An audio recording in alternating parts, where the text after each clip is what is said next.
En août 2023, Jennifer Hermoso est entrée dans l'histoire du football en remportant la Coupe du Monde avec l'équipe nationale espagnole.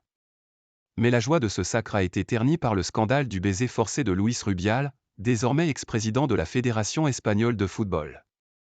La numéro 10, qui a porté plainte, a témoigné mardi devant le juge chargé de l'enquête.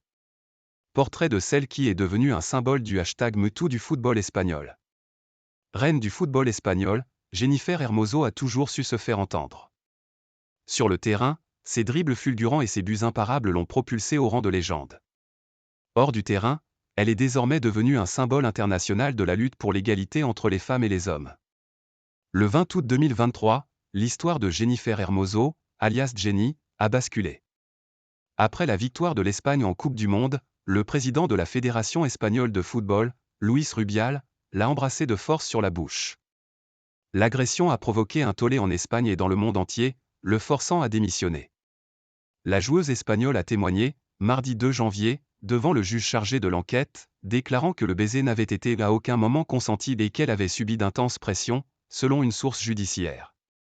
Elle a déclaré avoir été victime de harcèlement de la part de Luis Rubial et de son entourage, ayant altéré sa vie et produit une situation de trouble et de tristesse. L'agression de Jenny Hermoso a mis en lumière le sexisme qui sévit encore dans le monde du football. Elle est devenue, malgré elle, une source d'inspiration pour les femmes du monde entier, qui voient en elle un symbole de force et de courage.